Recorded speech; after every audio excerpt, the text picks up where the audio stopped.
ng pag-ibig mo sa iyong sarili. Bakit? Dumating na po tayo sa panahong ito na ang Diyos at ang tao ay iisa. Yung believer, hindi yung unbeliever. Yung unbeliever po, mananatili po yung tao ni Satanas. Hindi po yung tao ng ngayon. Paano magiging kaisa ng Diyos yan? Amen. So, meron po doong table of the law, then mana. Ano yung mana? Word. So yan po ang kahulugan ng mga laman. At meron din po doong tungkod ni Aaron, yung rod. Ano po ang kahulugan ng judgment? Na ibig sabihin, ang Diyos ay nagbibigay ng judgment. So yan po ang kabuuan ng laman ng malaman natin na hindi po puro siya word. Hindi puro lamang ang Diyos puro salita. May baston.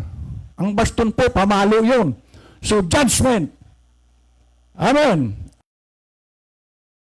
At nandun na yung table of the law, nagpapakilala kung ano ang mga kautusan ng Diyos at ito rin ay pagpapakilala kung ano ang Diyos. Amen. Dito po sa 2 Samuel, bukas po tayo ng Bible. 2 Samuel, verse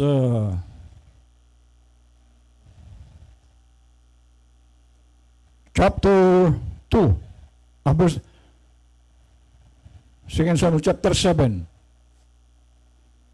verse 16. Sa verse 16, mga kapatid, tingnan niyo po ito. Ito po ay, kasi po pag nagbabasa po ako ng mensahe ng propeta, naghahanap ako ng mga verses na kailangan itulay ko sa kung ano ang mensahe. Sabi po dito sa chapter 7, 2 Samuel, chapter 7, verse 16, sabi niya, "And thine house and thy kingdom shall be established forever before thee. Thy throne shall be established forever." So ito po ay ipinangako ng Diyos kay David. Tatlo ang pangako, laging tatlo. Ano ang pangako ng Panginoon kay David? Okay, sabi niya, "Thine house and thy kingdom, shall be established." Ano po yung thine house? Yung mga mahal sa buhay ni David. Ibig sabihin, karapatan ni David na kung sino yung nais niya, pwede niyang madala. Kaya kung ikaw ay isang Kristiyanong talagang totoo, hindi po ito claiming kundi meron kang karapatan na sabihin kay Lord, "Lord, nawa itong mga mahal ko sa buhay, ay madala ko rin." So dalhin mo, may karapatan yan, dalhin sa Panginoon. Ngayon, kung pinababayaan mo yung mahal mo sa buhay, ikaw ang may kagagawa nun.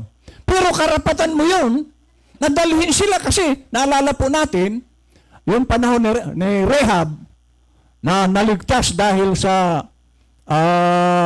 may pangako ang mga sinas Joshua, maglagay ka ng token sa bintana nyo na pula at hindi maaano ang pamilya mo.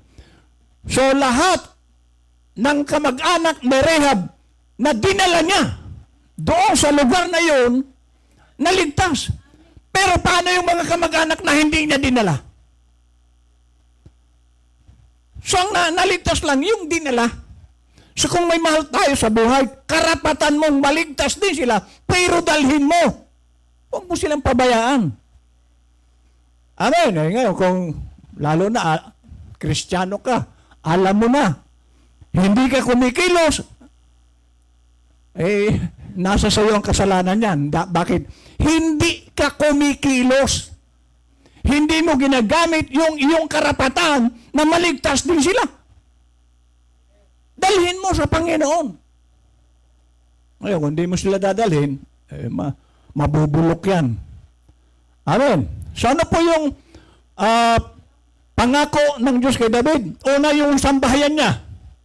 Pangalawa, yung kingdom niya, mai-establish. Nakatulay po tayo doon sa kingdom na yun. Amen. At sabi niya, forever before thee. Thy throne. Pangatlo, yung trono ni David shall be established forever. At hanggang ngayon, yung trono ni David hanggang ngayon, hindi po yun matitibag. Bakit? Sapagkat tayo dumako na sa pinakadulo, ang Son of David. Amen. Hindi na po ito mababago. Hindi na ito masisira ang Son of David sapagkat ito ang pinakasukdulan sa kaharian. Dahil ang hari sa Son of David is si Jesus Christ. Kasama ang kanyang mga mananampalataya. Amen. Sabi niya, pangalawa, sa chapter 7, sa verse 23, bukod sa may tatlong pangako ang Diyos kay David, may dahilan na naman siya. Sa verse 23, ano yung mga dahilan? Okay? Pakinggan niyo po ito. And what one nation in the earth is like thy people? Oh, grabe ano? Ano daw sa buong daigdig? Sino anyang makakagaya sa buong lupain? Ang gaya ng iyong bayan, walang katulad po ang Israel. Sabi po dito sa Samuel, wala raw. Sino ang pwede mong ipantay sa iyong bayan? Ibig sabihin, kapag bayan po ng Diyos, hindi po yan mapapantayan. At ngayon po, ang tunay na Israel ay yung mga mananampalataya ng third coming. Sino ang papantay sa third coming? Wala. Iyon pa ang kahulugan nito. Amen. Sabi niya, and what one nation in the earth is like thy people, even like Israel, whom God went to redeem for a people to himself. Oh. So isa sa purpose ng Diyos, tubusin. At nangyari po yun sa atin. Ano pa? For a people to himself. Pangalawa, and to make him a name. At anong bansa sa lupang gaya ng iyong bayan, gaya ng Israel na tinubos ng Diyos sa kanyang sarili at pinakabayan at upang gawin niya sa kanyang isang pangalan. At upang igawa kayo ng mga dakilang bagay. Oh, ito na. So kaya nga sabi ko sa inyo, madalas hindi po lamang tayo puro mensahe. Hindi po tayo puro mechanics. May dynamics po.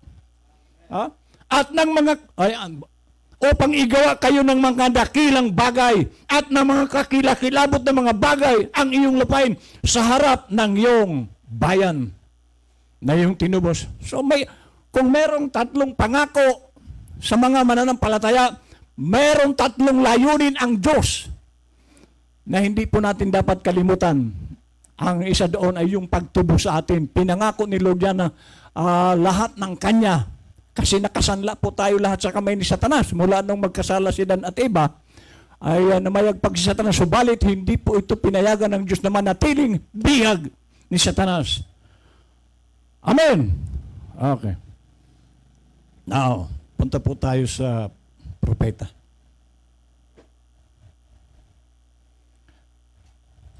Dito po sa 1 Peter chapter 2 verse 9. Kasama na po ito sa mensahe.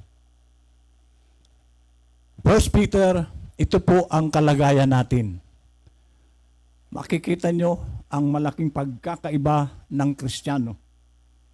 Kaya nga yung kung tayo po ay noon nasa kamay ni Satanas, ay ano ang pagkakaiba mo sa panahong ito?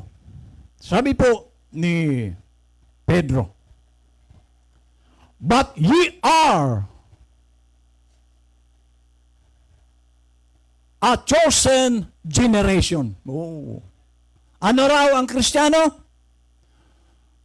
But ye are a chosen. Ang daming tao sa mundo. Lahat ba chosen? No.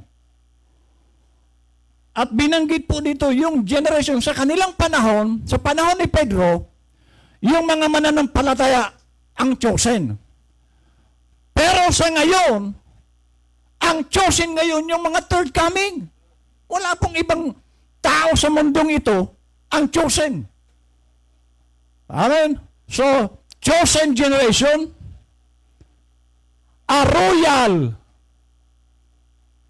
priesthood. So lahat po ng Kristiyano, kasi po, ang priest po ay kumakatawan niya bilang mediatorial. Tayo ang mamamagitan mula doon sa mga unbeliever.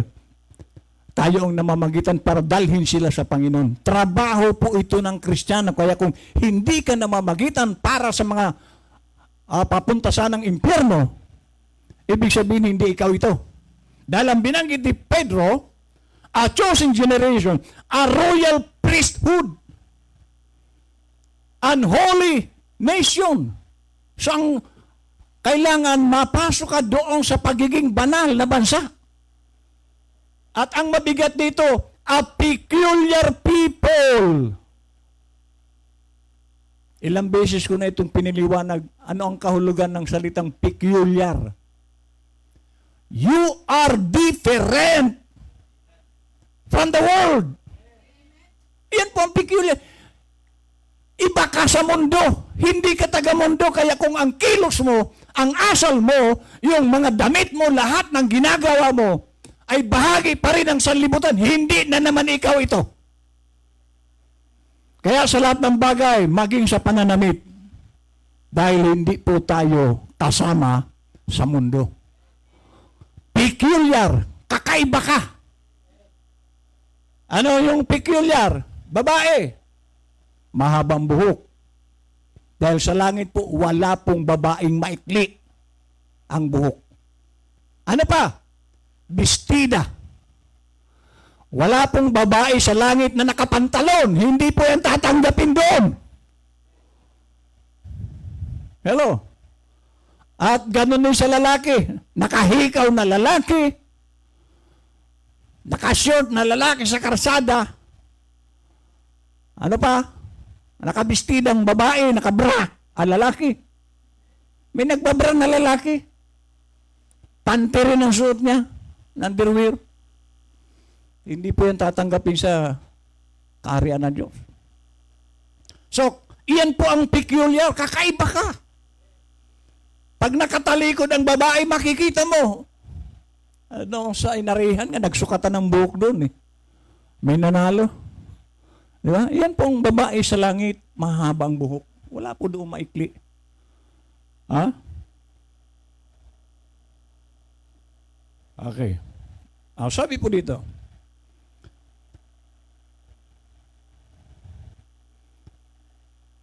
a peculiar people that issued you forth the praises of Him who hath called you. Saan? Out of darkness. Nasa kadiliman po pala tayo noon. At pasalamat tayo, inilabas tayo ng Panginoon mula doon. At yung kadiliman na yun, kay Satanas po yun. That issued you forth the praises of Him who hath called you out of darkness into His marvelous light. Ganyan po ka-espesyal ang Kristiyano, mga kapatid. Ito.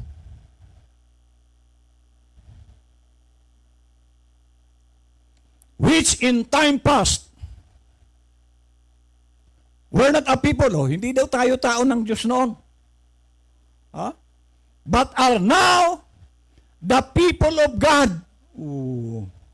Which had not obtained nor seen on, but now have obtained mercy. Alam niyo po ang Diyos, minsan tatalakayin ko po yan, na doon sa Ambunaw na napiaw ko ito noong Friday, na ang Diyos mabuti. Kaya yung iba naman, inabuso yung salitang mabuti. Mabuti ang Diyos. Kahit ganito ang gawin ko, okay lang sa mabuti ang Diyos eh. Pero hindi nila nakita yung isang karakter pa ni Lord. Mabagsik ang Diyos. Kaya nga doon sa out of the covenant, meron doong baston. Pamalo po yun. Judgment. Hindi lang siya puro bait. Namamalo po ang Diyos. Lalo na kung anak ka ng Diyos, ay, humanda ka. O, yung testimonyo nga ni Brother Dindo. Hindi siya kasi nangako siyang every 2 weeks, andito siya. O, nalampasan niya, ang buwan yata, hinambalos ni Lord sa Manila. Hahambalusin ka. Kapatid, baka akala mo yung hindi mo pagdalo-dalo, may araw yan, babastunin ka rin ni Lord. Kasi hindi po nagtutolerate si Lord ng mali. Pag anak ka, talagang tatamaan ka. Kaya para hindi ka tamaan, o hindi magtino ka. Okay. Ba't lumulundag ito?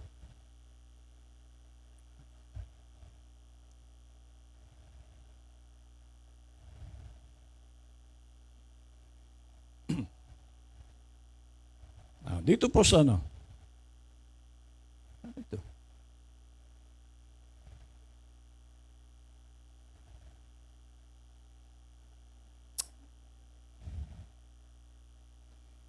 Now, doon po sa invisible union of the bride. Sabi po ng prophet, the pilgrim, ano po yung pilgrim? Mga manlalakbay na mga, sabi niya, the pilgrim fathers were very thankful for their newfound way of life. Ano yun? Being separated from the old English denomination and creeds. They could marry to the new anointed word for their age. That's right. The new anointed word of their age. So, makikita po natin na kasi hindi po nananatili ang mensahe. Kapag, sabi ko nga nung Friday, kapag ang mensahe tumigil, patay na po yun. At ganon din sa tao. Magmumula ka sa sanggol, bata, binata, nag-asawa, lulo. At doon sa pagiging lulo mo, alam mo nang malapit na ang oras. At kapag hindi ka na gumagalaw, hindi ka na umaabante, ibig sabihin, malapit ka na sa hukay. At ganun po ang mga Kristiyano kuno na hindi umaabante, baka patay na po yan. Dahil kung yan ay buhay, sumusulong po yan. Meron siyang laging magandang hinaharap. Hindi po yan na nanatiling upo. Pag ikaw ay nakaupo, i-check mo sarili mo, baka isa ka na sa bangkay. Dahil ang buhay, mayroon po iyang ginagawa. Yung bangkay, wala po iyang nagagawa. Bangkay kasi. So, i-check mo sarili mo, baka isa ka na sa mga bangkay. Dahil ulitin ko, ang buhay, kumikilos po yan. Pinatutunayan niya, buhay siya. At yung kung gagawa ka niya ng bahay, kwentahin mo mabuti. Baka kulang ang pera mo, hindi yan matatapos. So, ibig sabihin, kung gagawa ka ng bahay, yung matapos mo. At ganun sa pananampalataya, kung atras abanti tayo, Kristiyano minsan sa linggo, pag-uwi, hanmanon. Hello, may mga ganun. Paglabas na ng church, sa labas, nalimutan na naman na siya ay Kristiyano. Kristiyano lang pala siya dito sa church. Pero wala niyan dito. Sabi niya, Jesus never lived for himself. His life was spent for others. That's perfectly eternal life. Ang eternal life pala, yung buhay mo, ginamit mo para sa iba. Hello?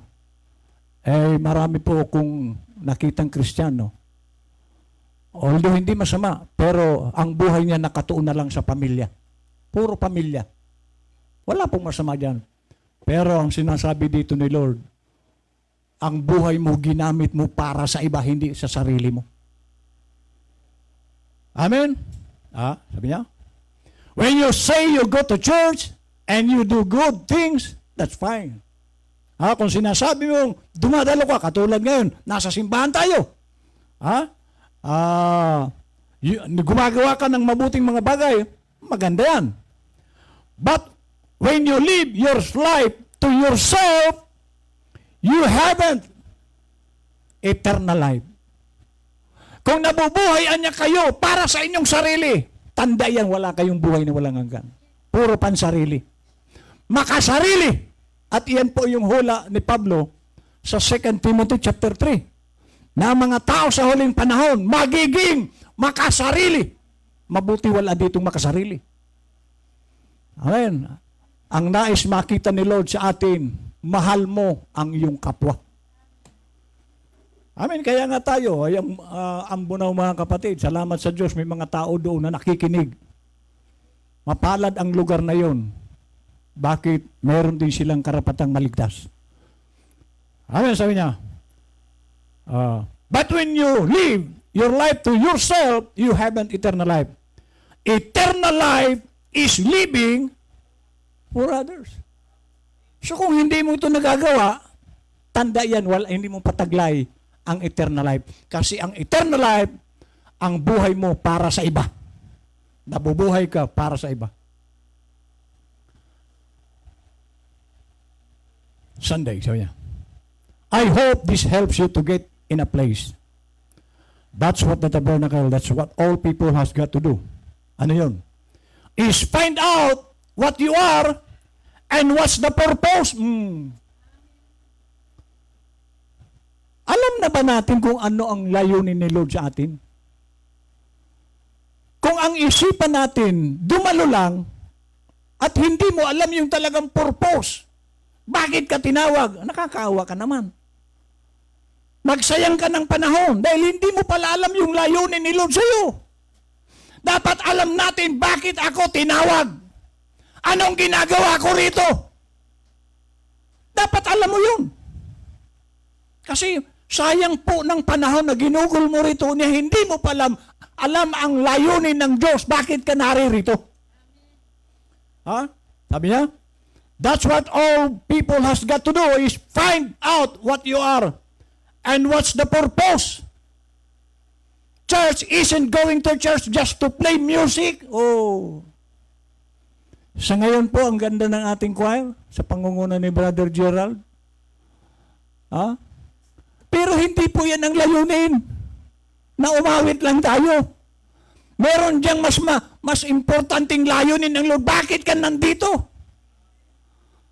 Hindi ito pagandahan ng boses. Alamin mo, ano ba talaga layunin mo dito? Amen. Lalo na, revival po ito, sabi kanina. Third day po ito. Alam mo na ba ang layunin ng Diyos sa buhay mo? Kasi kung hindi mo alam, yan, paikot-ikot ka lang, wala kang magagawa. Kasi hindi mo alam kung ano ka. Find out what you are and what's the purpose, sabi na. Okay? Church isn't going to church just to play music, sing songs. Church is a place where correction. Kaya dito tayo, lagi po tayo dito kasi correction po itong pulpito. Kaya tayo dinadala ni Lord dito, marinig mo. Ano yung mga mali sa buhay mo, maririnig mo dito. Hindi ko po kayo binabantayan. Amen. Hindi ako pupunta sa bahay mo. Pero maririnig mo sa pulpitong ito yung pagkukulan mo. Kahit hindi mo sa akin sabihin, si Lord mismo sa pulpitong ito, sasabihin niya kung ano ka, ano na ang ginagawa mo. Dito mo yung marinig. Judgment begins at the house of God. We must reckon ourselves dead and alive to Christ. So yun po ang dapat na ibilang na daw nating patay ang ating mga sarili at buhay kay Kristo. Then He made a way that we could sacrifice ourselves to His service, to follow Him. Ayun. So anong purpose? Sacrifice. Sa kanyang gawain. Talaga pong sakripisyo ito. Amen. Biro mo, mga pinupuntahan nating lugar. na mabuti sana kung ang pinupuntahan natin, kapatid mo sa laman, nanay mo, hindi ibang tao eh. Amen, biro mo yun, punta tayo sa, may plano pa ako, lulusobin ko Alaminos na naman. Dahil may kapatid tayo doon. Kung magbukas sila doon, magpapastor si Renzo doon. Ha? Then He made a way that we could sacrifice ourselves to His service, to follow Him. So yan ang main purpose, follow Him. Kaya nga sabi ng Panginoon, dinaanan niya sina Pedro ng isda. Sabi niya, Lord, come, follow me. Hindi niya sinabing, magtatayo tayo ng relihiyon. Sabi niya, come, follow me. Iyan po ang layunin ni Lord. Bakit tayo tinawag? Sumunod tayo sa Kanya. Bilang mga servant. Sabi niya, if we follow Him, we lead the life that He led. Ano mo sabi niya? Kung tayo ay susunod sa Kanya, we lead the life that He led. So, kukopyahin mo siya. Kung ano si Jesus Christ, kopyahin mo. Impersonate mo ang Kanyang pagiging Kristo. Amen. Dito po sana. Ito, maganda ito. Sunday, 65. Hallelujah. Sabi po ng prophet, that is the identification that we are beneficiaries with Him in the resurrection. Alam niyo ba yung salitang beneficiaries? Kumbaga sa merong lolo ka o tatay mong milyonaryo, ikaw ang beneficiaryo. Yung lolo mo o tatay mo, trillionaire. Ikaw ang beneficiaryo. Tagapagmana. So, doon daw sa resurrection ni Lord, meron tayong namana doon. At tayo daw yung mga beneficiaryo ng Kanyang resurrection.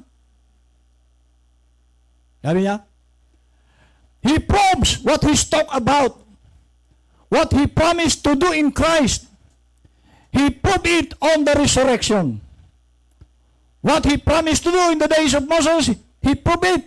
What He promised in the days of Enoch, He proved it. In all the days of the apostles, He proved it. And now, in this day, He proves what He said because they are a part of that seed that was represented in the book of life that He came to redeem back to God again. Kasi po si Adan, ang first creation ng Diyos, napakaganda ng kanilang unity. Man and God sa Eden. Ang ganda ng kanilang fellowship. At nais ni Lord na ibalik yun, yung original na fellowship ng Diyos at ng tao si Adan. Hello? Ang nais ni Lord, nakakita na ba kayo ng isang tatay o nanay na close? Nakakita na kayo? Yung close na close. Ang anak hindi po nahihiya magsabi kung ano ang gusto niyang sabihin sa magulang. Yun po ang close. Pero kung nagtatago yan, close ba yan? Pag close, lahat. Halimbawa, yung anak, may nanliligaw, sasabihin niya. Pero kung hindi niya sabihin, hindi niyang close. Lahat sasabihin mo. At yung anak, yung magulang naman, ay ano sa mga anak. Close kasi sila. Iyan po ang original na creation kay Adan. Yung closeness ng Diyos at ni Adan. At kung ngayon hindi mo pa nararamdaman na close ka kay Lord, baka hindi ikaw ito. Dahil yung panahon ni Adan at ang Diyos, very close sila. Lagi silang nag-uusap. Sa atin, lagi mo bang kausap si Lord? O baka pahingi noon lamang ang naririnig? Pahingi noon, hindi Panginoon. Pahingi noon. Kausapin mo siya. Eh yung iba, kausapin si Lord siya in Jesus' name, amen. Larga. Wala silang magandang pagniniigan ba? Wala silang magandang pag-uusap ni Lord. Iyan po yung original. Lagi silang magkausap ng Diyos. At sabi rito, He proves what He's talk about. Natupad yung pangako niya sa panahon ni Moses. Natupad yung pinangako niya sa panahon ni Enoch, sa mga apostol. And now, in this day, He proves what He said because they are a part of that seed that was represented in the book of life, that He came to redeem back to God again. Again. So, hindi ba tayo natutuwa na yung mga nais ni Lord, magkaroon tayo ng pagbabalik loob sa kanyang very close. Pero, bakit nawala ang closeness ng Diyos at ni Adan? Noong sila'y sumuway, ano nangyari? Nagtago na sila sa Diyos. Nawala na yung closeness. Kaya, makikita mo po na bakit ang tao at ang Diyos hindi close, kasi baka may nagagawa siya. Hindi niya magawang manalangin maganda. Kasi, mayroon siyang itinatago. Bakit nawawala ang closeness sa Diyos? Baka may ginagawa ka. Nahihiya ka na. Di ba pag may ginawa ka sa isang tao, nahihiya ka magpakita? Ganon ang tao pag mayroong ginawa sa Diyos na labag. Nahihiya na siya. Kaya nga yung iba, nahihiya na. Gusto bumalik, pero nahihiya na. Meron doon sabi ni Brother Fernando, gustong-gusto nang bumalik, nahihiya. Yan po kaya nga wag tayong gagawa ng anuman sa Diyos kasi mahihiya ka. Gustuhin mo mang bumalik, gustong-gusto mo na, nahihiya ka na. Kaya nga yung nahihiya doon sa lugar ng, anong lugar ba yun? Banda roon. Ayaw na rin dumalo, nahihiya daw. Pinuntahan ko na. Nung pinuntahan ko na, nawala na yung hiya. Walang hiya na. Amen. So, yan po ang wag nating gagawa tayo ng isang bagay na pagkatapos mahihiya ka na. So ngayon, manatili tayong hindi nahihiya kay Lord. Kasi ang para Lord, ibalik yung magandang relasyon, yung closeness ng Diyos at tao. Iyan po ang original creation ng Diyos. Kaya Dan, araw-araw sila nag-uusap sa Eden. Ikaw, kailan mo nakakausap si Lord? Tuwing linggo, pag nagsasalita na ang pulpito. Nagsasalita si Lord niyan. Dito sa pulpito, nangungusap si Lord. Ikaw, kailan mo naman siya kinakausap? Sa prayer. Amen. That day on Calvary. Someone said, how can you stand and let anyone call you such bad names? Mina. Bakit? Na may mga taong nagsasalita sa iyong ngalan. You don't live for yourself. Pag nakakarinig tayo ng mga hindi magaganda, bakit? Hindi ka nabubuhay pa sa sarili mo. You live for others that you might redeem that man. Pag ka nang pagka dumating ang araw, ikaw pang magdadala sa kanya, sabihin, pero kung naglaban na kayo, paano mo pa si Maakay? Yan ang nangyayari pagka minura, sikamag. Paano mo pa si Maakay? Nakaaway mo na siya. So kung meron tayong naririnig, ibig sabihin ng prophet, may naririnig ka. You don't live for yourself. You live for others that you might redeem that man. You become sons. And the trouble of it is that the church has forgot they were sons. You are sons. You are taking Christ's place. Your son. Son, so don't live for yourself. Live for others. At ito na po yung panahon. Wala na pong panahon na para sa panahon yung ang salita. Ngayon po ito. Last day po ngayon.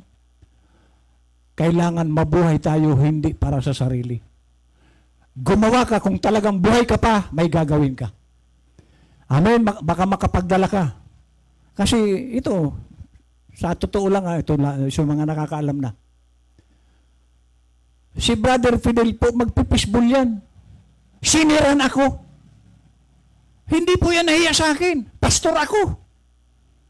Nag-share sa akin. Na may nag-quicken sa akin. O nakinig ako. Dahil kung hindi ako nakinig, hindi siya makakarating sa third coming. Ako pala ang magiging pastor niya. Kaya pala siya ang ginamit ni Lord na ako'y magising upang siya ang dadalhin ko sa tunay na mensahe. So may mga ginagawa si Lord na hindi mo nakikita. Makikita mo na lang sa resulta. So baka ikaw ay gamitin ni Lord sa isang tao na hindi mo alam. Malaking tao pala. Oh, pero pastor, magpipisbol. Nakinig ako. O, ilan na naakay ko sa third coming? O, kung walang Fidel na ginamit si Lord, wala rin kayo. Hello? Anong malay mo? Baka isa ka sa gamitin ni Lord. Ikaw pala ang magdadala kay Manny Pacquiao dito. Anong malay mo? O baka higit pa kay Pacquiao? O, sa October, Jensen tayo. Baka magkita-kita tayo. Baka ikaw ang unang makakita kay Pacquiao. Ikaw mag-share. O, si Brother Gerald, pareho salita nila yung Pacquiao. Anong malay mo? Kaya lang, kung ang isip mo, okay na itong maupo-upo, wala. Okay na ba sa ating upo-upo? Ha? Tanggap mo na ikaw ay bangkay?